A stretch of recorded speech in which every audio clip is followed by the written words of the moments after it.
Hello, welcome to Productions MJC. My name is Mark. Well, today, let's see what we've got on store, on task here. Of course, we're going to be talking about the eclipse, Flat Earth Eclipse, and, everybody knows that North America is going to be experiencing this eclipse on Monday. Now, this is the representation. Obviously, this is an artist drawing and showing how the moon is going to pass between the sun and such. Now, this is obviously a globe Earth representation of how things are going to be, and it'll move from the west coast to the east coast following the orbit of the moon. Now, as we look at I like this one because it kind of shows how that shadow is going to look. It's not particularly drawn to scale, but it does give some idea of how it's going to look.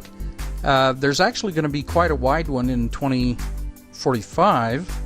The only eclipse I remember happened almost 40 years ago.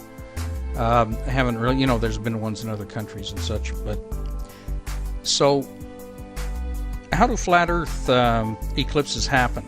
Again, this is the globe representation of what happens on the Earth as that shadow creeps across from west to east. So as you look at this, a phenomenon that is supposed to, it's reported to occur, is when that eclipse is total. You can actually see some stars. This is an artist representation. It obviously shows a lot more stars than actually you can see, but it's reported that you can actually see stars because of the way things are. And why is that? Well, as the sun's rays hit, the globe representation of how it's happening is the sunlight on the atmosphere makes it become opaque, makes it become the blue color, so that shadow, there's no opaqueness to it. You can see through it, and you can actually see stars around in the distance behind the sun that you normally can't see because of the brightness of the sun. So then we come to the flat Earth model. How do things work on the flat Earth model? Well, there's not really a consensus, but there's more people leaning to the idea that the Earth is sort of a giant snow globe, so to speak, the sun and the moon being inside the snow globe. And the sun, you notice on the left-hand side, the sun illuminates what they call the firmament. And notice on the other side, the firmament is not lit up, so you can't see the stars. You can't see the stars on the sun side, but you can see the stars on the darkness side. Okay? And they give references of why they believe this is it. But keep this in mind. The sun being inside the snow globe, even during an eclipse, would still light the firmament behind it. So you shouldn't be able to see stars because the firmament should still be lit, and that's why you've got about a 30% of the folks say it's a spotlight sun, but of course they go away from that as soon as they realize that a spotlight sun wouldn't illuminate this firmament. It wouldn't do what they want it to do. And actually, as the spotlight moves away from you, it turns to an oval shape. It doesn't stay round like the sun does as it sets and such. So here's their representation of how things work. There's as a matter of fact, as I tried to look up flat Earth eclipse, I really didn't ever get a model of how that works. It's just magic. It's just total magic. There is no, they go into detail about the movement of the sun, but they don't say how the moon blocks the sun.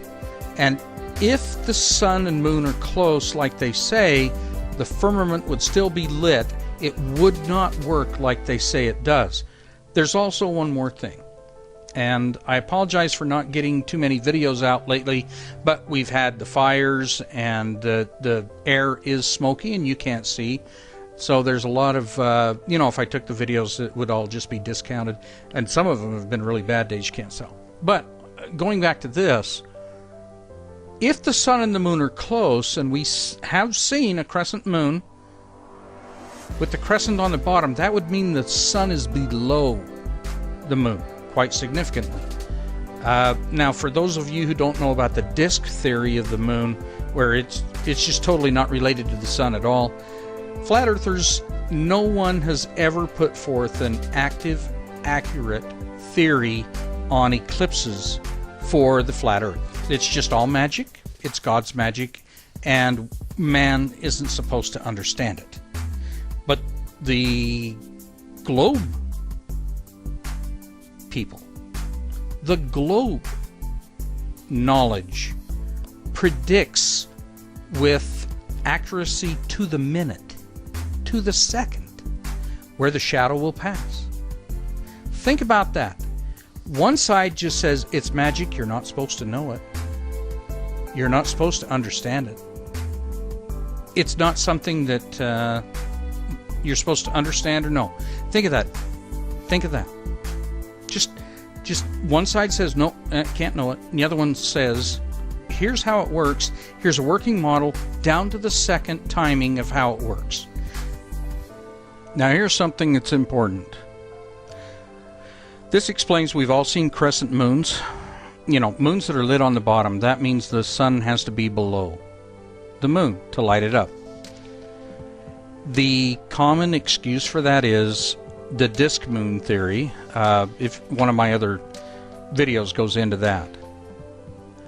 But to reiterate the major points, the globe Earth people that understand how the system works can predict down to the second when an eclipse is going to occur, how it's going to occur, where it's going to move.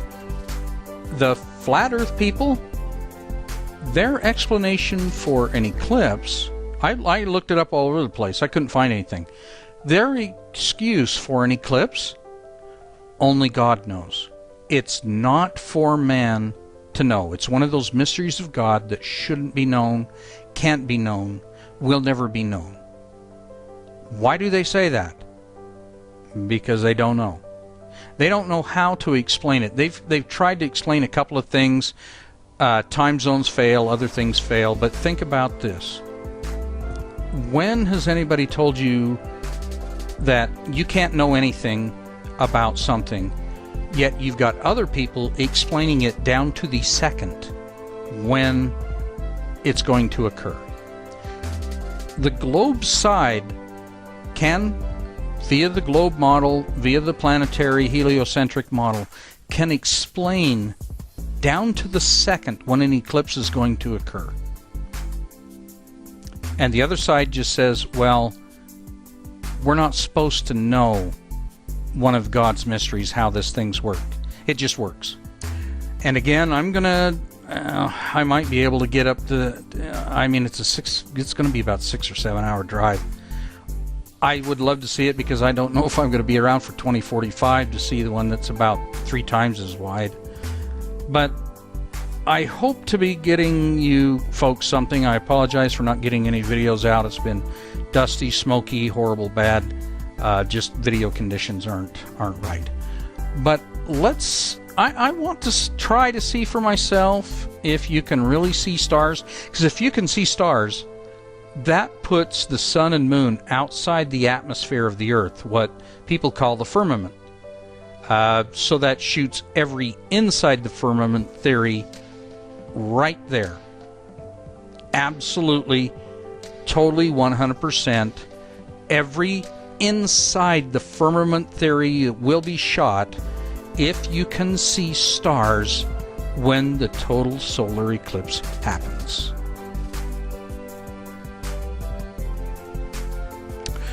Well, thanks for watching. Like I said, sorry I didn't get to any more of these out, but it's just been bad conditions for trying to get videos. I didn't want to waste your time. So if you can, don't be fooled by other people's slick presentations. Don't buy into their junk. Investigate for yourself. Don't even believe my stuff. I'm telling you right now, again and again and again, don't believe my presentations, as amateuristic and silly as they are, or as slick as some people might be. Please like and subscribe, spread the word, have people look at my stuff, keep the truth flowing. Let's get the truth out there and help people to understand what it is.